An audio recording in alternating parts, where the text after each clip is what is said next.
자, 이제 우리, 마태복음 5장 8절, 이제 우리가 잠시, 마태복음 강해, 산상수훈을 강해하다가, 잠깐, 그 하나님의 주신 은혜를 한 4시간 정도 우리가 생각해 보는 시간을 가졌고요.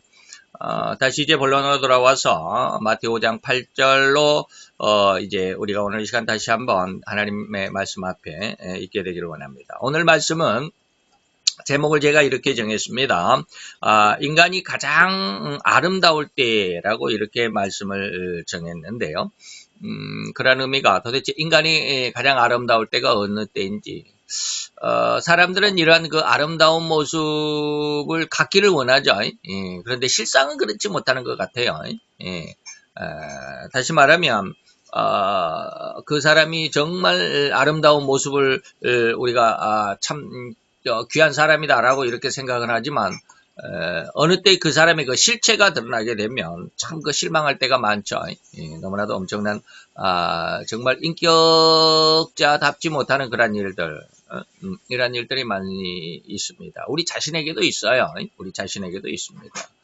이러한 것들을 볼 때 인간이 아름다움이라고 하는 것이 과연 어떠한 것인지를 우리가 잘 그 기준을 정하지 못하는 그런 모습에 있지 않을까라고 하는 생각을 해보면서 오늘 그 말씀에 하나님께서 주신 말씀의 의미 안에서 가장 인간이 아름다운 그 모습이 어떤 것인가를 한번 살펴보도록 하겠습니다.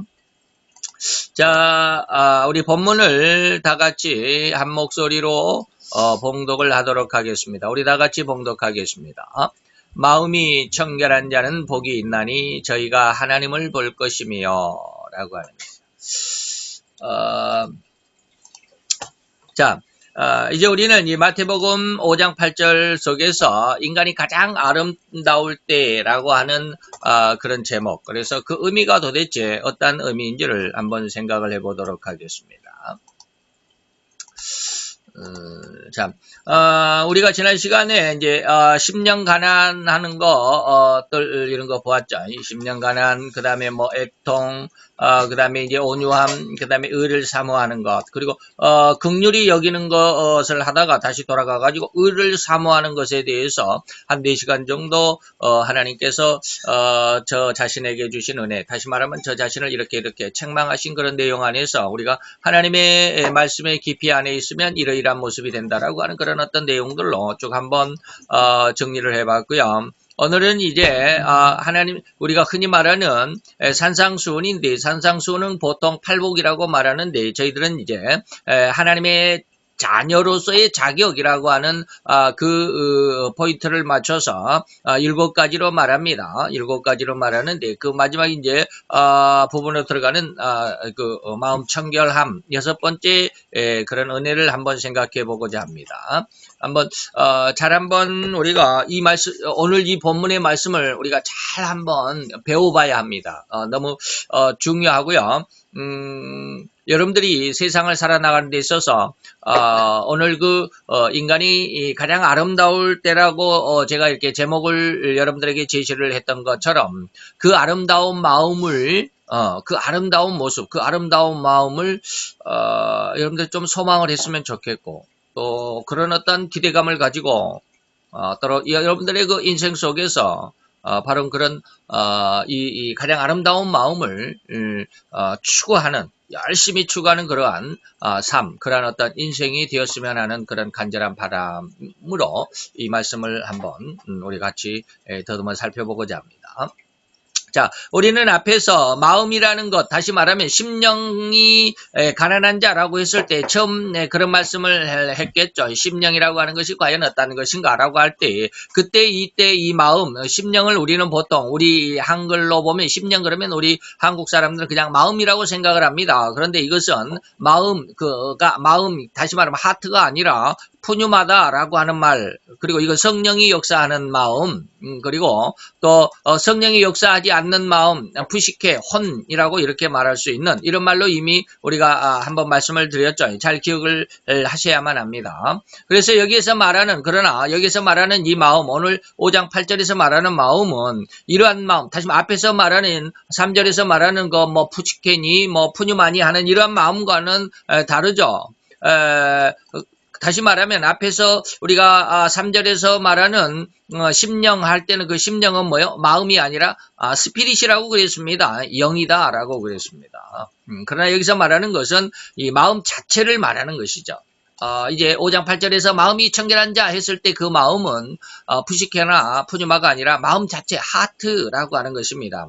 또 이 하트는 마인드라는 말과는 좀 다르죠. 그래서 마인드와 하트를 물론 제가 이제 영어권에서 생활을 해보지 않았기 때문에 마음을 어떻게 하트를 어느 때 쓰고 마인드를 어느 때 쓰는지는 잘 모르겠습니다. 정확히는 잘 몰라요. 그러나 제가 하나님 앞에 받은 은혜 안에서 마인드와 하트를 이렇게 구분을 했습니다. 다시 말하면 그러니까 이 마인드가 지금 제가 이렇게 파랗게 설명한 이 마음은 이 마인드라고 하는 의미는 정식적으로 뭐 세계가 인정하는 뭐 사전이 인정하는 뭐 그러한 어떤 의미는 아닙니다. 하나님께서 제게 주신 은혜로 마인드와 하트를 이렇게 구별했다라고 하는 제 개인적인 소견이라고 하는 것이죠. 자, 그러면 마인드라고 하는 말은 어떠한 의미냐면 잘 보십시오. 두뇌의 작용에 의한 것이다. 두뇌의 작용에 의해서 어떠한 그 지적으로 이렇게 저렇게 무엇인가를 아는 이건 내 마음이야라고 했을 때 내가 만약에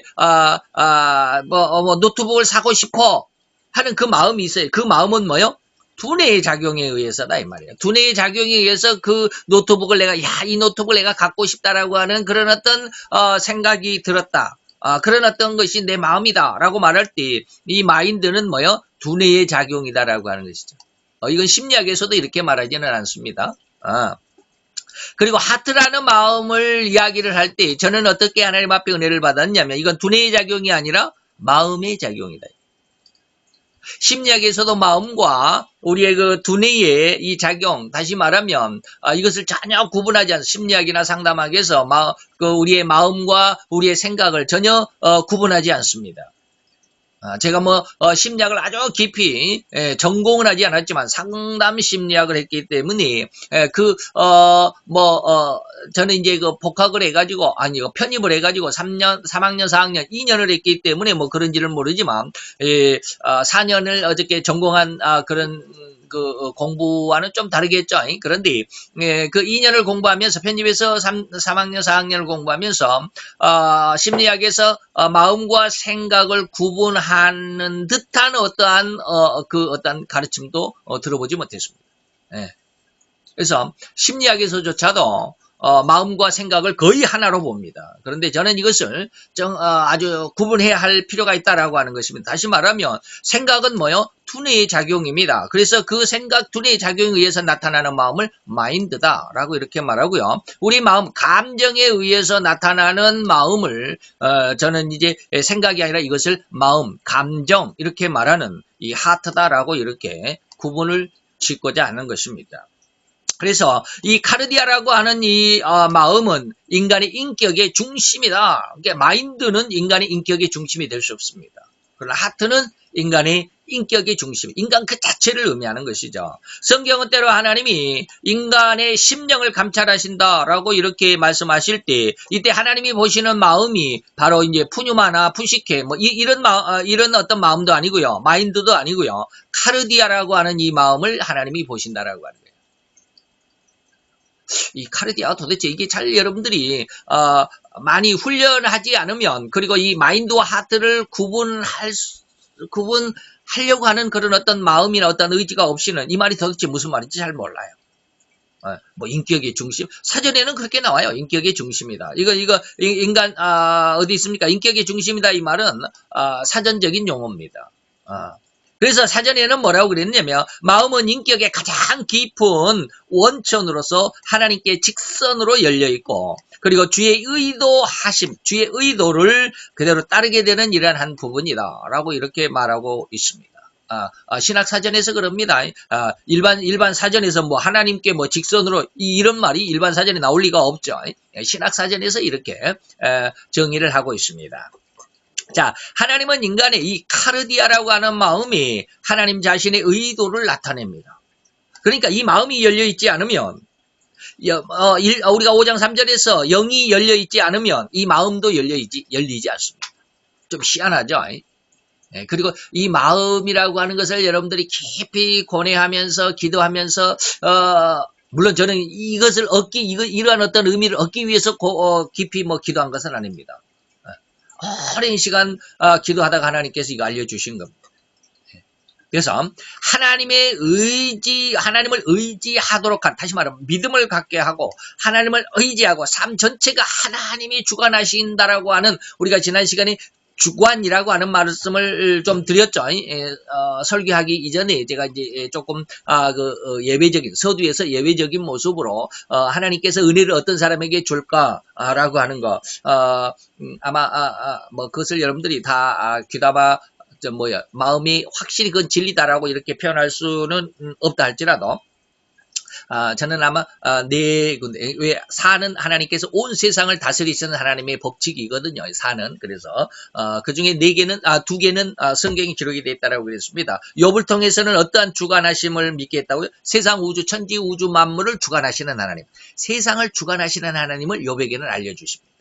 그리고 나서 그것을 하나님 앞에 고백하고 그것을 믿음으로 받고 하나님 앞에 납작 엎드려서 자기 자신의 신앙적으로는 인간적인 모습으로 신앙적인 세상적인 어떤 사회적인 그리고 어떤 세상의 어떤 도덕과 규범 이 모든 것들 속에서 흠이 없이 아름다운 의로운 자라고 인정을 받았던 욥이라도 영적인 부분에서는 하나님을 인정하지 못한 그런 모습이 있었죠. 그러다 보니까 하나님 앞에 이것을 깨닫고 나서 이제 내가 귀로만 듣던 하나님을 내가 눈으로 배웁니다 라는 고백을 하면서 그 뒤로 하나님께서 욥에게 엄청난 축복을 줬다라고 하는 말씀을 지난 시간에 드렸죠. 그리고 또 하나는 뭡니까?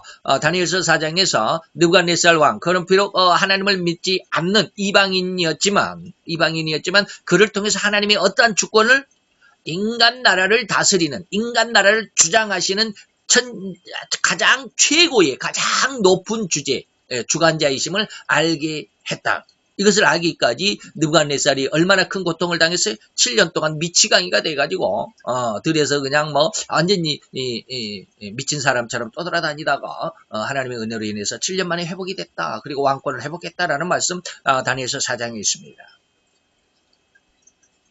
또 하나는 의미적으로는 이제 제 나름대로는 이제 인간의 어떤 인격적인 하나님의 어떤 주관함, 인간의 인격을 주관하시는 하나님, 그다음에 영적인 어떤 권능을 이런 영적인 권능은 어디가 있다? 이건 아마 여러분들이 굳이 이 성경적인 안에서 찾자고 한다면 이건 계시록 13장의 두 증인을 아마 의미할 수도 있습니다. 그래서 두 증인같이 아마 그 엄청난 영적인 권능을 가지고 하나님의 나라를 선포하게 되는 그런 모습이 있지 않을까라고 하는 이런 말씀을 드렸었죠. 자, 이때 하나님을 의지하게 한다라고 했을 때 바로 하나님을 의지하는 마음이 어떤 마음이냐면 하나님의 주관하심, 하나님의 주권을 인정하고 그 주권을 수용할 수 있는 마음. 이건 굉장히 귀한 마음입니다. 인간적인 마음은 절대로 이 하나님의 주권을 인정할 수가 없습니다. 여러분들이 가르침을 받고 교육을 받고 설교를 듣고 성경 공부를 하고 그래서 하나님이 세상을 주관하십니다. 인간을 주관하십니다. 온 우주 만물을 하나님께서 역사하십니다라는 말씀을 많이 들었다 할지라도 그것을 공부해서 그렇게 배워서 그렇게 알고 있다 할지라도 여러분들이 실제적으로 여러분들이 영이 푸뉴마가 이 하나님의 주관하심을 수용하지는 않습니다. 참 희한하죠. 그래서 제가 여러분들에게 하는 말이 여러분들이 잘 이해를 못할지도 모르겠어요. 저도 예전에는 이런 말 전혀 할 수도 없었고 이해도 못했어요. 그냥 들은 대로 그냥 네, 아멘하고 그냥 받고 그것이 믿음인 줄로만 생각을 했어요. 그렇지 않더라고요. 그 다음에 이제 또 반대로 인간이 악하다고 말할 때 또는 하나님이 없다라고 말하는 그런 사람들의 어떤 마음 심성 그 중심을 볼 때 바로 이 카르디아에서 하나님을 인정하지 못하기 때문에 그래요. 그래서 이 카르디아가 어떻게 역할을 하느냐? 하나님을 믿느냐?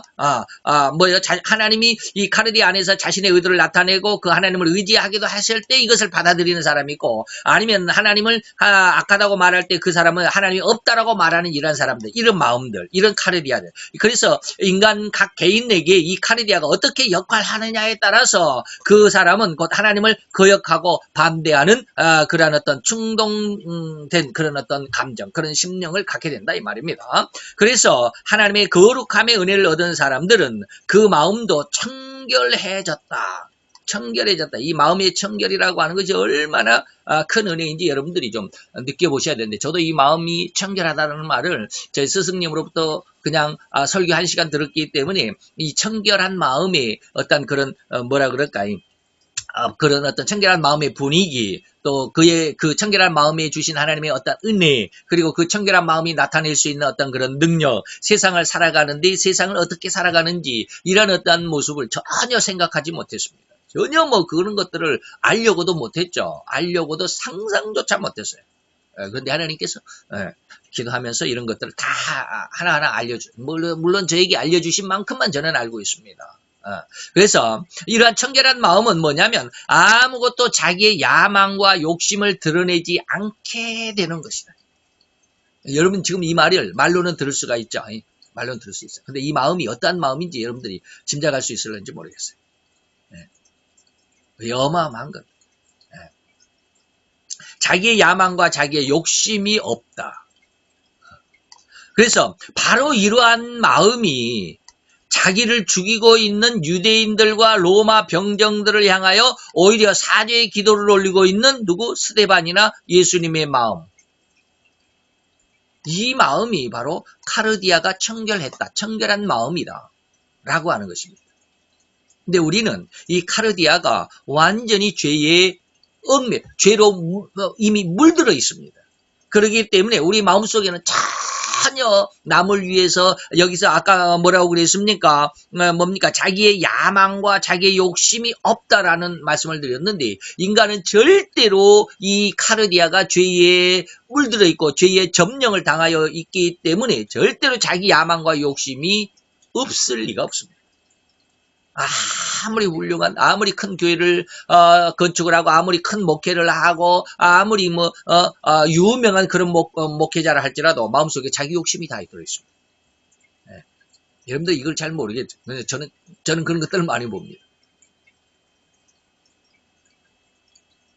그래서 이러한 자기의 야망이나 자기 욕심이 없는 이러한 마음은 자기 자신을 죽이고 있는 유대인들조차도, 자기 자신을 죽이고 있는 로마 병정들에게조차도 오히려 그들이 미워진다거나 그들을 아주 저주하고 싶다거나 그들에게 아주 그냥 당장 뛰어내려가서 그냥 한바탕 그냥 주먹을 휘두르고 같이 그냥 얼굴을 붉히고 같이 그냥 댐비고 멱살을 잡고 싸우려고 하는 그런 마음 호리만큼도 없다.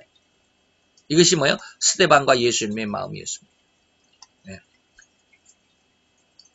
자, 심성이 착하고 청결한 은혜는 자기 자신의 은혜인 것 같은 느낌을 받기도 합니다. 자, 우리가 성경 공부를 하고 그래서 성경대로 삽니다. 말씀대로 삽니다. 말씀의 훈련을 받습니다. 그래서 성경이 원하는 것들을 하고 성경이 바라는 것들을 그대로 나타내는 것 같고, 그래서 11조도 잘하고 모든 것들을 하나님의 성경 말씀 안에서 원하는 것들을 다 행합니다. 정말로 신앙이 좋다라고 인정할 수 있습니다. 정말로 성경대로 사는 사람이라고 할 수 있습니다. 근데 그것은 글쎄요, 제가 너무 비하시키는지 모르지만 그냥 심성이 착한 그리고 청결한 은혜일 뿐입니다. 이게 영적인 은혜는 아닙니다. 오늘 여기 본문에서 말하는 마음이 청결하다고 했을 때 그 진정한 하나님의 어떤 의도와는 좀 다른 인간적인 어떤 모습 안에서 그냥 착한 사람이다. 정말 은혜로운 사람이다 라고 말할 수 있는 그런 정도입니다.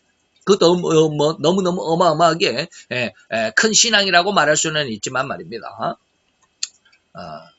그러나 이것은 상대적인 것이다.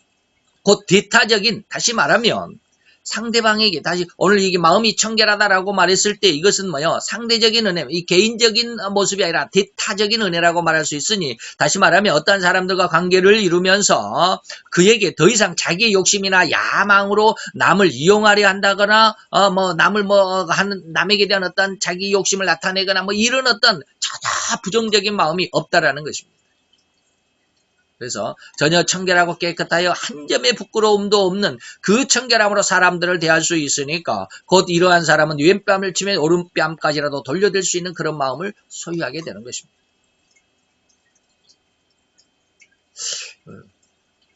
자, 아무리 이렇게 해도 물론 제가 제 스승님의 이러한 마음을 제가 다 느낄 수 있다라고는 저는 못합니다. 제 스승님은 가끔 가다가 설교 시간에 그러죠. 설교 시간에 그럽니다. 요즘 돈으로 오늘날 현대 2009년 2019년 오늘 지금 2019년의 현대 화폐 가치로 말하면 약 한 2조 정도의 재산을 그 재단에다 다 넘겨주면서 전혀 욕심도 없었다. 돈 10만 원이요. 그때 당시에 돈 10만 원. 지금으로 계산하면 한 5천에서 한 1억 정도 되는 그런 돈. 그런 돈이 없었답니다. 다시 말하면 전세값, 월세 보증금도 없이 그냥 그 2조가 넘는 재산을 재단에 다 넘겨주면서 야, 나 전세 얻게 뭐 전세금 한 1억만 줘, 1억만 남겨놓고 뭐 내가 다 넘겨줄게 이런 것이 아니라 자기 집 전세방 하나 얻을 만한 그런 보증금도 없이 완전히 탈탈 떨어서 다 재단에다가 사인 한 장 딱 해주고 넘기고 나왔어. 빈털털로 나와. 그러면서도 전혀 아깝다라는 생각도 안 했다고 그래요. 저는 그렇게 못할 것 같아요. 그런 말씀을 설교 시간에 가끔 가다가 듣게 되면 나는 그렇게 못할 것 같아요.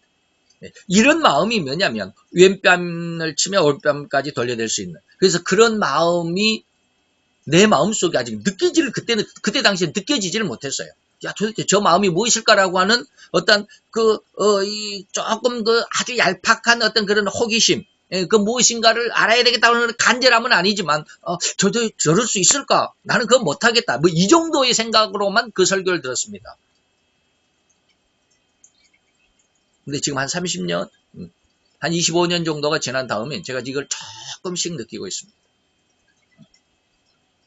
제가 어제 지난 주간에 제가 그런 말씀을 드렸죠. 하나님께서 제게는 인간의 어떤 인격적인 그 어떤 마음을 하나님께서 주관하신다라고 하는 것을 좀 깨닫고 좀 훈련시키고자 하시는 것이 아닐까라는 그런 말씀을 드렸죠. 그러면서 어제 제가 크게 하나님 앞에 부끄러운 그런 어떤 그 사건을 인간의 마음을 접할 때 사건을 두 가지를 경험을 했습니다. 두 번을 경험을 했습니다. 저는 그렇게 못할 것 같아요. 목사를 할지라도. 첫 번째는 뭐냐면 제가 이제 인터넷을 통해서 우리 아들이 뭐 그렇게 찾아가지고 제가 이제 원하는 그런 거 탭하고 노트북하고 같이 겸연해 있는 아티브 탭이라고 하는 게 있거든요. 그것을 이제 우리 아들한테 중개를 받아가지고 제가 그 사람한테 판매자에게 전화를 했어요. 근데 이제 이거는 옥션 같이 어떤 중개자가 있어가지고 내가 돈을 옥션에다가 맡기고 그러면 그 사람이 나에게 물건을 보내고 그러면 내가 여기서 이 물건 내가 사겠습니다라고 옥션에다가 연락을 하면 옥션이 그 돈을 내가 맡겨놓은 돈을 그 판매자에게 돌려주는 방식. 그러니까 아직 안전거래죠. 근데 이 중고거래는 그게 아니에요. 직거래이기 때문에 멀리 있는 사람은 딱 만나서 내가 그것을 확인하고 돈을 그 자리에서 딱 물건값을 주면은 상관이 없는데 이게 택배로 보낸다. 이럴 때는 좀 문제가 돼요. 그래서 우리 큰아들이 그 아이폰을 산다고 그랬다. 대구에 있는 어떤 사람에게 아이폰을 산다고 65만 원인가를 보내줬는데 안 보내는 거예요. 이건 쉽게 말하면 사기가 되는 거잖아요. 이게 그런 어떤 그 어려움이 있잖아요. 그래서 이제 제가 이제 그 판매자에게 이제 연락처를 받아가지고 전화를 했어요. 그래서 제가 마음속에는 이제 조금 좀 그랬죠. 그 불안함이 있잖아요. 돈이 물론 이제 작은 돈이면 작은 돈이고 큰 돈이면 큰 돈이에요. 한 25만 원 정도 되면.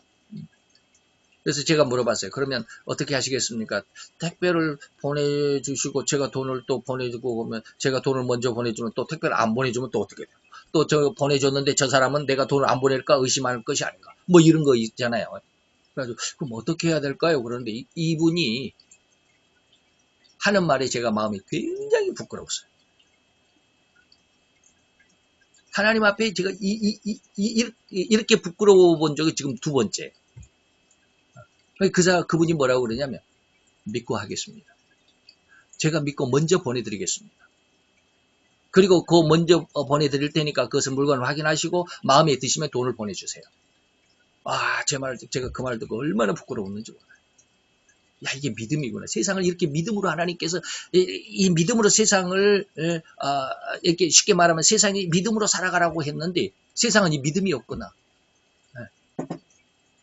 정말 제 마음속에는 너무 부끄러웠어요. 목사이면서 이런 믿음이 없구나. 이 사람을 내가 25만 원 이건 내가 먼저 보내주고 그 사람에게 다 내가 믿고 당신에게 보냈으니까 당신 물건 보내주세요라고 이게 믿음을 가져야 되는데 이걸 내가 먼저 못하는 거예요. 왜? 나는 불안하잖아요.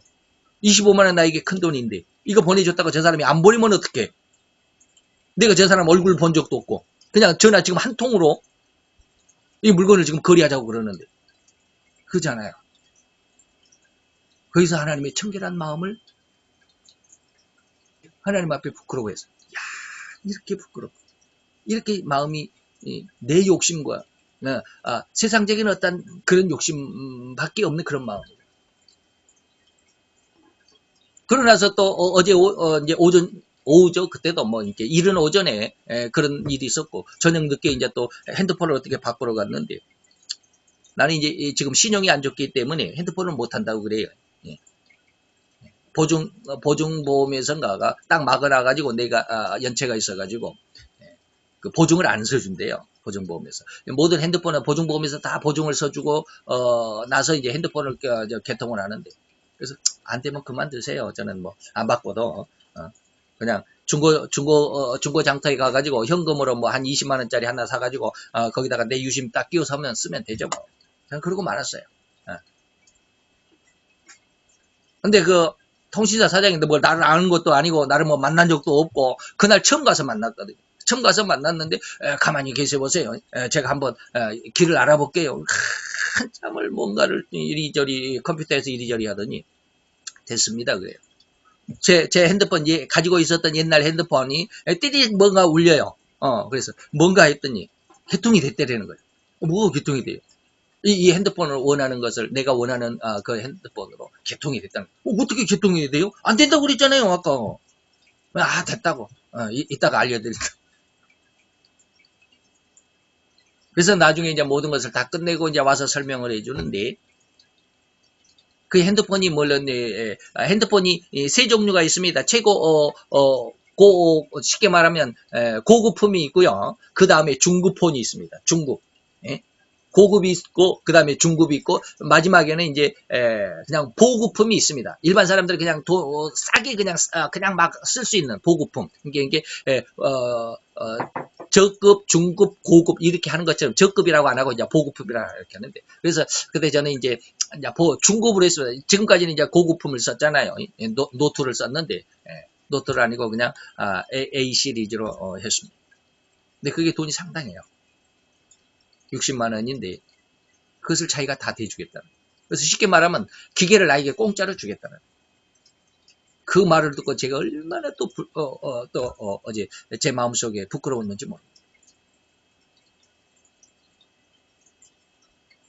그래서 하나님이 청결한 마음이 세상을 다스려야 되는데 다시 말하면 자기 욕심이 없이 자기 어떤 조리만한 어떤 유익이나 이득을 추구하는 것이 없이 모든 사람에게 다 똑같이 이러한 깨끗한 마음으로 그 사람을 위해서 내가 희생해 줄 수도 있는 마음이 청결한 마음이거든요. 근데 이런 것들을 이전에는 전혀 그런 것이라고 하는 걸 느껴보질 못했어요.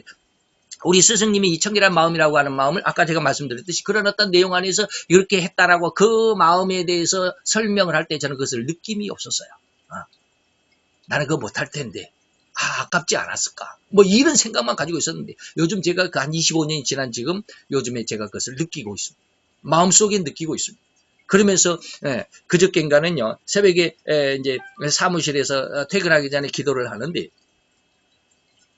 이게 명확하진 않지만 환상, 눈을 감고 기도하니까 눈앞에 이렇게 쫙 보이는 게 2단이 보여. 2단. 1단 있고 2단 있고. 우리가 이제 쉽게 말하면 책장이 1단 있고 2단 있고 그러겠죠. 2단 있는데 이렇게 쫙 2단으로 갈라지는 거예요. 무슨 팍 2단으로 확실히 명확하게 쫙 갈라지는데 이게 마음이라는 거예요. 무슨 마음일까? 이 아랫단의 마음은 인간의 마음이야. 죄악의 마음. 이 죄악의 마음을 능히 쫙 넘어설 수 있는 이 아름다운 마음이 하나 있는데 이게 영의 마음이래. 이게 영의 마음이 바로 청결한 마음이다. 이게 완전히 갈라지다. 완전히 차원이 다르다. 그러면서 그러면서 기도하면서 이게 청결한 마음이구나. 이것이 바로 영의 마음이구나. 이 영의 마음이 세상을 쫙 정복하고 다스릴 때 세상에는 바로 이때 바로 뭐가 없어요? 전쟁이 없어요. 욕심이 없어요. 투기가 없고 싸움이 없어요.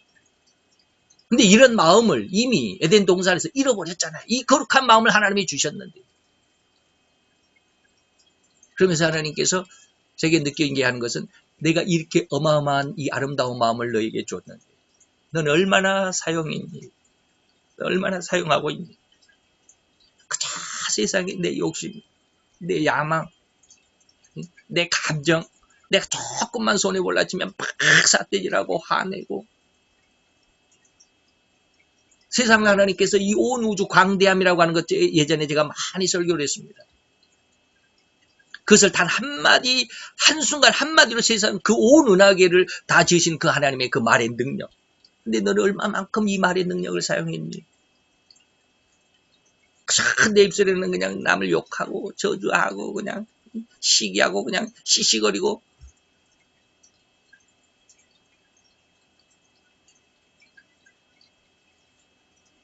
그러면서 느끼는 게 이제 여러분들도 잘 알 겁니다.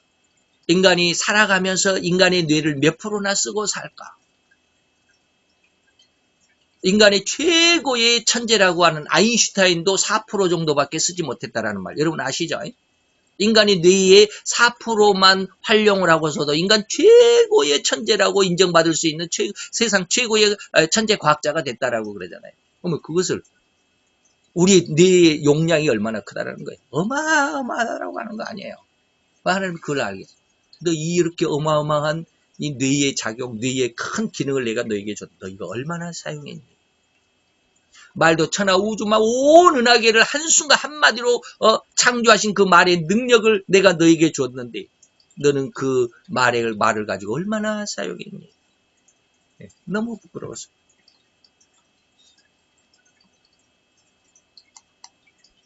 이게 바로 청결한 마음이거든요. 그래서 여러분들이 청결한 마음을 제가 처음 시작할 때 뭐라고 그랬어요? 이 마음을 갖기를 여러분들이 많이 기대했으면 좋겠다. 정말 전심으로 이런 마음을 갖기를 정말 추구했으면 좋겠다라는 말로 제가 처음 서두로 시작했잖아요.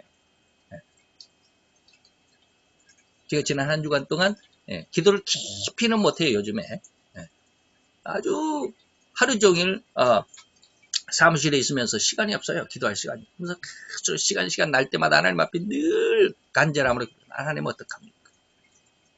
그러면서 기도할 때 그 짧은 순간순간마다 하나님께서 이러한 것을 많이 느끼게 하시고 많이 눈으로 이게 이 환상이라고 할 수도 있을는지 모르겠지만 환상으로 보게도 하시고 그냥 생시에 그렇게 해요. 이러니 그 청결한 마음이 어떠한 것을 알게 된다면 과연 이러한 은혜를 받은 사람에게 그 어떠한 죄의 찌꺼기, 다시 말해 자기 욕심과 야망, 자기 이권을 위해서 이렇게 하면 안 될 텐데 이렇게 하면 내가 손해인데 과연 이런 마음이 있겠느냐 말이에요. 여러분들이 제가 말하는 그 말로서도 말의 어떤 내용으로서도 여러분들이 청결한 마음이 어떤 것인가를 조금이라도 느껴봤으면 좋겠습니다. 저는 이제 저희 스승님이 느끼셨던 그 청결한 마음의 그 부분을 다는 아직은 경험을 해보지 못했다 할지라도 조금씩은 지금 경험해보고 있습니다. 하나님이 이걸 원하시는 거예요.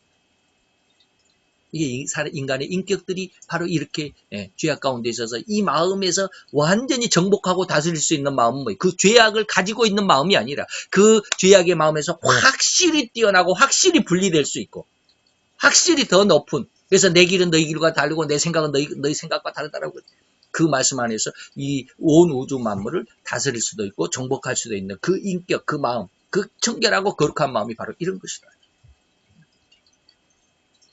이러한 것들을 위하여 얼마나 다시 말해 우리 마음속에 이 죄의 찌꺼기, 내 욕심과 내 야망, 나는 이렇게 못되네. 그런 어떤 자기의 어떤 죄악으로 살아갈 수밖에 없는 그 안타까운 모습. 이런 것들을 해결하기 위해서 이러한 것을 속에서 우리가 좀 더 이 죄에서 벗어나기 위해서 얼마나 울고 슬퍼하며 애통을 했는데 우리가 청결한 마음이 이렇게 해가지고 청결한 마음을 얻었는데 어찌 그 청결한 마음에서 다시 아주 울고 불고 그것을 미워하고 했던 그 죄악의 마음으로 다시 돌아갈 수 있겠느냐. 전혀 이 청결한 마음은 세상 속으로 다시 돌아가지 않습니다. 성경에는 바울과 베드로가 심각하게 다투었다는 대목이 있습니다. 이때 그들은 과연 어떠한 심성, 어떠한 마음을 가지고 다투었을까? 베드로와 바울이 서로 이권의 침해를 당하고 나서 이것은 내 거니까, 내 권리니까, 이것은 내 바운더리니까 내게로 침투해 오지 마. 이건 내 구역이잖아. 왜 침투해? 왜 침범하냐라고 서로 자기 욕심, 자기 구역 쟁탈을 위해서 이렇게 서로 싸웠을까요? 좀 더 나에게 좀 더 많은 이권을 달라고 그런 다툼이었을까요? 아니래. 전혀 아닙니다. 이제 그들에게는 이러한 죄의 찌꺼기들이 없을 것입니다. 온전히 하나님의 복음을 위하여 조그만 실수라도 서로가 격려하는 입장에서 다투었다라는 것입니다. 하나님의 말씀에 열심 안 해서 더 열심히 하지 못하니까 하나님의 말씀에서 잘 가야 되는데 조금 잘못 가니까 이거 죄악의 모습이 아니라 하나님의 말씀 안에서 성장해 가야 되고 삶을 살아야 가는데 그렇게 못하는 안타까움 속에 아직은 그렇게 다 순종하지 못하는 안타까움이 있을 때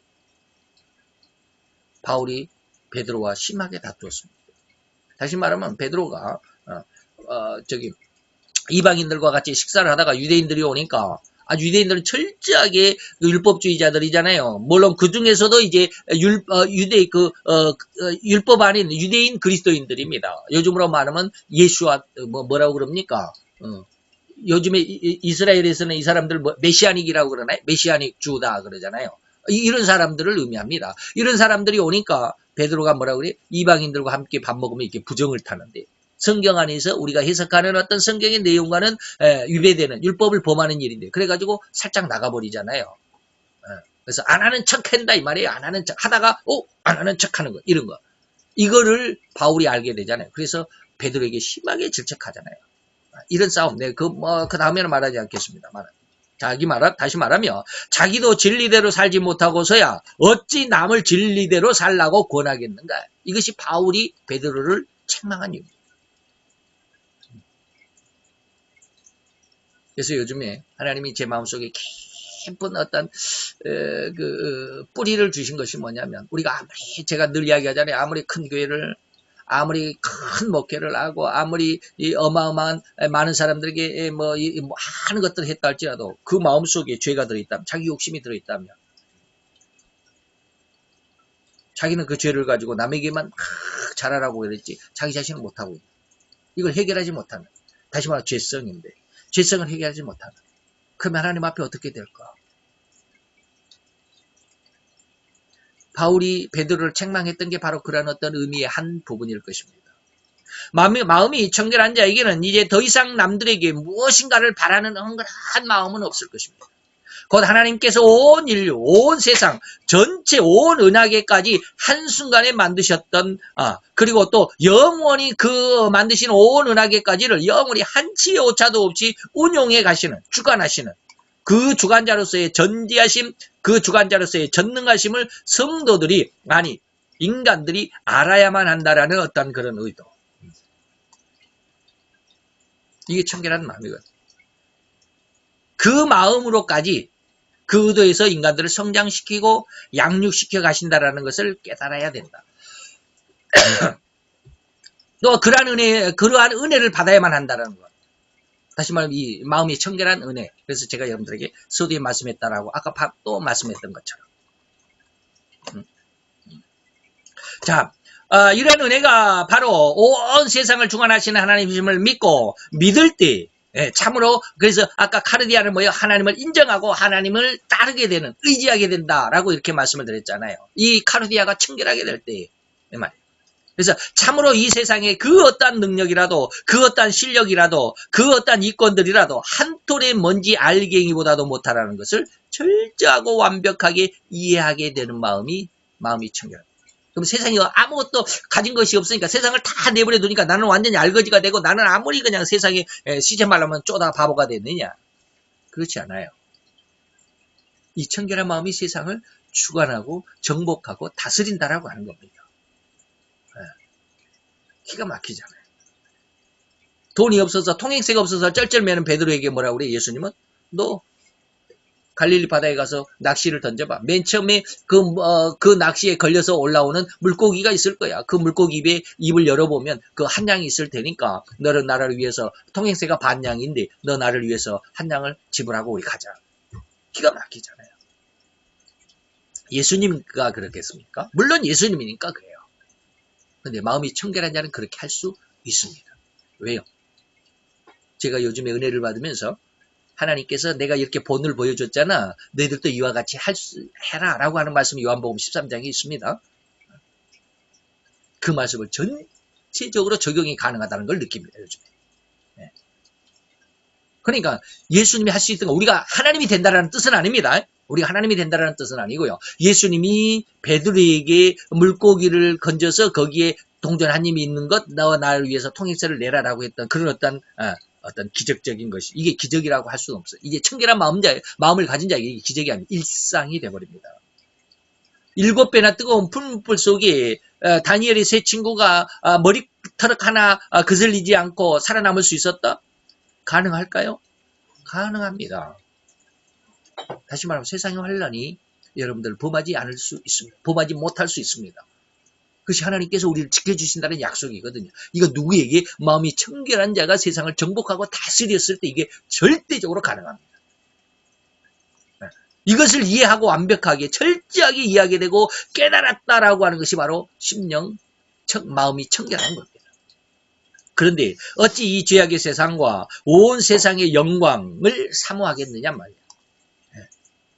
이 마음이 진실로 청결한 마음이고 거룩한 마음이니 결코 유다는 사람들에게조차도 허리만큼의 욕심조차 가질 수 없는 완벽한 마음이라고 하는 거, 이 마음이 청결한 마음이라고 하는 것을 좀 여러분들이 마음이 기억을 해 주셨으면 좋겠어요. 여러분 또 여러분들이 느껴보셔야 돼요. 하나님을 만났을 때 여러분들이 기도하다가 하나님의 어떤 은혜를 받았을 때 하나님이 직접적인 어떤 은혜가 주어졌어요. 제가 여러분들에게 가르쳐서 제가 여러분들에게 설교를 해서 제가 여러분들에게 교육을 해서 여러분들이 그것을 듣고 알아듣고 그것을 이해할 수 있는 그런 마음이 아니라 교육으로 인해서 설교를 통해서가 아니라 여러분들이 직접 하나님 앞에 은혜를 받아야 된다는 거예요. 그래야 이게 제가 늘 뭐라 그래? 체휼이라고 하는 말을 많이 드렸습니다.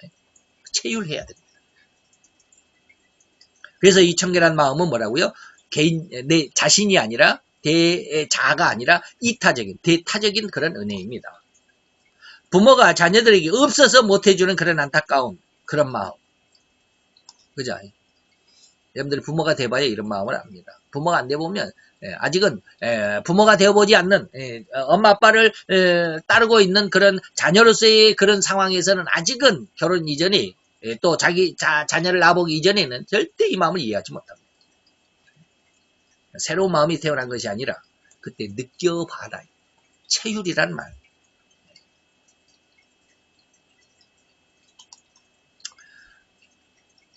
자, 부모들은 뭐요? 나와 아무런 상관도 없는 그 부모의 그런 마음과도 같이 그냥 자녀들에게 해주는 것처럼 자녀들에게 부모가 그냥 모든 것을 다 해주고 싶은 그런 마음인 것처럼 이 청결한 마음은 나와 아무런 상관도 없는 사람들에게조차도 다 그들을 들어줄 수 있고 그들을 미워하지 않고 오히려 그들을 사랑할 수 있고 나의 희생이 적어서 안타까울 뿐이라는 이러한 마음이 바로 이 카르디아의 청결한 은혜를 받았을 때 나타나는 은혜입니다. 그리고 이들에게 주어진 하나님의 은혜와 축복은 뭘까요? 하나님을 본다. 하나님을 본다. 이게 무슨 뜻일까요? 하나님이 나와 함께한다라는 뜻입니다. 그럼 내가 하는 말이 하나님의 말이 될 수도 있습니다. 그래서 내가 하나님이 된다는 건 절대 아닙니다. 그만큼 하나님이 세상을 정복하고 다스릴 수 있는 권세를 주신다는 겁니다. 내게 100억이 없어도 100억 이상의 능력을 내가 행할 수 있습니다. 이게 바로 베드로에게 예수님이 말씀하신 물고기 입속에 한 입을 꺼내라는 말씀과 똑같습니다. 앞으로 7년 대환란이 있어서 후 3년 반 동안에 그 적그리스도가 세상에 너무 어마어마한 환란이 온다 할지라도 지금 우리가 사는 이 현실 속에서 살아가면서 우리는 그런 어떤 사단의 그 적그리스도의 그런 어떤 3분의 1의 인류를 죽이는 그 어마어마한 대살육의 그런 시대, 그런 어떤 그런 어떤 사회, 그런 어떤 정책, 그런 어떤 적그리스도적인 어떤 세계 정치 속에서도 우리는 결코 그들에게 흠잡히지 않을 수 있는, 해를 입지 않을 수 있는 그러한 권능을 가질 수 있다.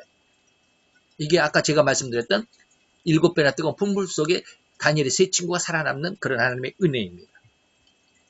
이게 현실적으로도 적용할 수 있어요. 이게 그냥 우리가 옛날 이야기로 그건 동화야, 이솝 우화야 이렇게 듣는 것이 아닙니다. 성경은 그냥 우리가 이해가 되지. 그게 우리 삶 속에 나타나야지. 그래서 하나님은 청결한 그 카르디아에 자기를 드러내신다.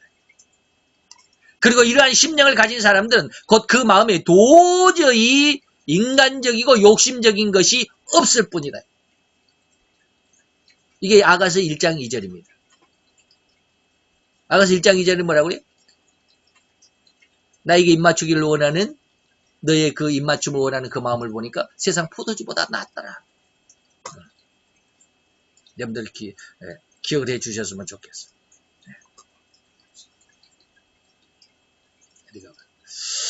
자, 사람의 마음은 거울과 같아서 저희 스승님이 하신 말씀입니다. 제가 받은 은혜는 또 금방 말씀드리겠습니다만은 사람의 마음은 거울과 같습니다. 그래서 그 거울에 먼지가 껴 있으면 거울이 잘 안 보이잖아요. 네. 거울을 깨끗이 닦으면 내 모습이 환하게 잘 비치잖아요. 내 마음이 거울입니다. 그러기 내 마음의 내 마음의 이 거울을 깨끗이 닦아냈다. 다시 죄성까지 깨끗이 다 닦아내서 마음이 청결해졌다. 그러면 모든 것이 환하게 보인다. 이제 저희 스승님은 이렇게 저에게 가르침을 주셨습니다. 근데 저는 며칠 전에 이걸 뭘로 느꼈느냐면 인간의 마음을 하나님께 아까 제가 말씀을 드렸잖아요. 마음이 두 단계로 이렇게 쫙 갈라지더라. 근데 그게 마음이고 그게 어떤 단계더라라는 말씀을 드렸습니다. 그러면서 하나님이 저에게 느끼게 해주신 것이 어떤 은혜였냐면 인간의 마음이 얼마나 크고 광대하다라는 것, 인간의 말의 능력이 얼마나 크고 광대하다는 것 아까 말씀을 드렸잖아요. 그런데 희한하게도 이 마음이나 이 뇌는 뭐가 없을까요? 어떻게 말하면 신경이 없습니다. 물론 뇌에게는 신경이 있습니다. 찔리면 아픈 그런 신경을 말하는 것이 아니라 어떤 신경이냐면 뇌는요 너무 바보 같습니다. 여러분들 뇌가 여러분들 생각하는 것만큼 지혜로운 줄 아십니까? 뇌는 완전 백지입니다. 그래서 우리가 이 뇌에 입력한 대로 뇌는 그대로 받아들입니다. 그대로 받아들입니다. 뇌와 마음은 완전히 백지입니다. 어마어마하게 큰 세상 온 은하계를 다 담을 수 있을 만큼 더 어마어마하게 큰 광대한 마음과 우리 뇌에 어떤 작용이 있지만 그것이 완전히 자기 어떤 주체적인 어떤 생각과 어떤 기준을 가지고 있는 것이 아니라 완전히 백지다라는 거예요. 거기다가 집어넣는 대로 들어갑니다. 거기다가 묻히는 대로 거기에 색을 칠하는 대로 색이 칠해집니다. 때로 어떤 사람들은 인간의 마음은 그냥 백지 도화지다. 거기에 빨간색을 칠하면 빨갛게 되고 파랗게 칠하면 파랗게 되고 그런다는 말 여러분 좀 들어보셨습니까? 그런 어떤 느낌을 받았습니다. 여러분들이 결국 인간의 생각 속에 모든 것을 할 수 있다는 그런 말씀 많이 들었죠. 그래서 무엇인가를 이루고자 하면 100번만 그것을 그냥 막 골똘히 생각하고 100번만 되뇌이면 그것을 할 수 있다라고 그러잖아요. 그게 이루어진다라고 그러잖아요. 다시 말하면 이 뇌가 너무 바보 같습니다. 뇌가 너무 바보 같기 때문에 이 뇌에게 쉽게 말하면 세뇌를 시키는 거예요. 세뇌를 시킨 겁니다. 내가 이거 할 수 있다, 할 수 있다, 할 수 있다라고 자꾸 하면 이 뇌가 진짜로 할 수 있는 거예요. 처음에는 그런 능력이 있는지조차도 몰라요. 근데 원래 하나님은 인간에게 그 모든 능력을 할 수 있는 능력과 권능, 그런 어떤 지혜, 그런 어떤 지식, 그런 어떤 마음, 이 모든 것을 다 주셨는데 이걸 이미 에덴 동산에서 범죄함으로 다 빼앗겨버리고 잃어버렸잖아요. 그걸 다시 회복할 수 있는데 바로 그겁니다. 우리 마음속에 무엇을 담느냐에 따라서 이 마음이 어마어마한 능력과 어떤 권능을 행할 수 있습니다. 여기에 하나님의 청결한 은혜를 받으면 세상을 완전히 정복하고 다스릴 수 있습니다. 쉽게 말하면 뭐 폭력으로 정복해가고 내가 왕이 되고 이게 아니라 세상을 완전히 내가 포용하고 수용할 수 있는 그런 어떤 어마어마한 마음을, 그런 어떤 지혜와 지식, 어떤 말 이런 것을 가질 수 있게 된다. 근데 이게 하기가 힘들잖아요. 인간의 마음을 어떻게 깨끗하게 할 수 있습니까? 그래서 인간은 할 수 없어요. 보혜사 성령만이 하실 수 있습니다. 그래서 우리 마음속에 이제 하나님을 볼 수 없도록 하는 이 먼지, 이거 죄성이라고 그랬습니다. 먼지가 바로 인간들에게 넘쳐나 있는 뭐요? 죄. 이 죄가 깨끗하게 해결된 사람들에게 바로 보이는, 깨끗하게 보이는, 정확하게 보이는 그것이 뭐요? 하나님을 볼 수 있고 그 마음이 세상을 정복하는 것이다. 마음이 청결한 은혜가 바로 이러한 것이다라고 하는 것을 여러분들에게 말씀을 드렸습니다. 여러분들이 좀 오늘 제 말씀 서두에서 여러분들에게 말씀드린 것처럼 이 마음을 여러분들이 좀 기대를 해 주셨으면 좋겠어요. 소망을 해 주셨으면 좋겠어요. 이런 마음을 얻고자 정말 간절히 추구하는 그러한 은혜가 여러분들의 마음에 결심되기를 원하면서 기도합시다. 할렐루야. 주님 여호와여, 주께 감사를 드리나이다. 주의 영광 앞에 있는 아름답고 귀한 아버지의 이 말씀 앞에 우리 섰나이다. 오늘 하나님께서 청결한 마음이 어떠한 것인가를 우리로 알게 하셨고 그 의미를 알게 하셨사오니 인간이 가장 아름다운 모습이고 가장 아름다운 인간이라고 말할 수 있는 아버지의 그러한 내용이 아니었더이까. 우리로 이 청결한 마음을 사모하게 하시고 소망하게 하시고 또 이 마음을 얻고자 추구하는 간절함과 또 간절함이 하나님 앞에 나타나는 하나님의 귀한 아들과 딸 하나님의 백성들이 되게 도와주시옵소서. 예수 그리스도의 이름으로 감사와 기도드려 싸움나이다.